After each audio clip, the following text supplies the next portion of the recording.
ട്രേഡിങ്ങും ബിസിനസ്സും തമ്മിൽ ഒരു വ്യത്യാസമില്ല എന്ന് പറയുന്ന ആളാട്ടോ ഞാൻ. പ്യൂർലി ബൈയിങ് ആൻഡ് സെല്ലിങ്, കുറഞ്ഞ വിലയ്ക്ക് വാങ്ങാം, കൂടി വിലയ്ക്ക് വിൽക്കുക. ഞാനൊരു ട്രേഡറാണ്, ഞാനൊരു ബിസിനസ്മാൻ എന്ന നിലയ്ക്ക് ട്രേഡിങ് സക്സസ് ആക്കി എടുക്കണേക്കാൾ ഈസിയാണ് ഒരു ബിസിനസ് സക്സസ് ആക്കി എടുക്കാൻ. അതിന്റെ ഫാക്ട് എന്താണെന്ന് അറിഞ്ഞു കഴിഞ്ഞാൽ നിങ്ങൾക്ക് ട്രേഡിങ്ങിൽ കുറച്ചും കൂടിയും ഈസി ആയിട്ട് അപ്രോച്ച് ചെയ്യാൻ പറ്റും.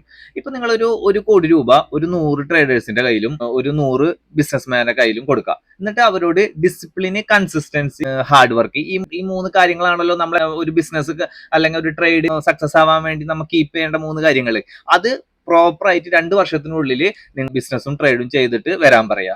അതിൽ ഇത് കറക്റ്റ് ആയിട്ട് കീപ്പ് ചെയ്യുന്ന 100 ബിസിനസ്മാൻമാര് 2 വർഷം കഴിയുമ്പോൾ ഒരു 90% ആൾക്കാരും സക്സസ് ആയിട്ടുണ്ടാവും.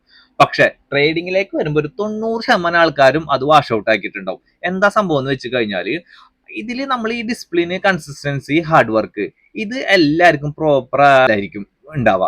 അപ്പോൾ ബിസിനസിന്റെ കാര്യത്തിലേക്ക് വരുമ്പോൾ നമ്മൾ വീക്ക് ആയിട്ടുള്ള ഏരിയയിൽ നമുക്ക് ആളെ വെക്കാൻ പറ്റും. നമുക്ക് പ്രോപ്പറായിട്ട് ഡിസിപ്ലിൻ ഇല്ലെങ്കിൽ, പ്രോപ്പറായിട്ട് ഹാർഡ് വർക്ക് ഇല്ലെങ്കിൽ, അല്ലെങ്കിൽ പ്രോപ്പറായിട്ട് കൺസിസ്റ്റൻസി ഇല്ലെങ്കിൽ, ആ ഏരിയയിലൊക്കെ നമുക്ക് അതിന് പറ്റിയ ആൾക്കാരെ വെച്ചിട്ട് ആ ബിസിനസ് സൂപ്പറായിട്ട് മുന്നോട്ട് കൊണ്ടുപോകാൻ പറ്റും. പക്ഷെ ട്രേഡിങ്ങിലേക്ക് വരുമ്പോൾ ഡിസിപ്ലിൻ ആയാലും കൺസിസ്റ്റൻസി ആയാലും ഹാർഡ് വർക്ക് ആയാലും 100% നമ്മൾ തന്നെ ഇടണം. അതുകൊണ്ടാണ് ട്രേഡിങ്ങിനെ ബിസിനസ് വെച്ച് നോക്കുമ്പോൾ സക്സസ് ആവാൻ, അല്ലെങ്കിൽ നോർമലി നമ്മൾ ട്രേഡിങ്ങിൽ സക്സസ് ആവാൻ വളരെ ടൈം പിടിക്കുന്നത്.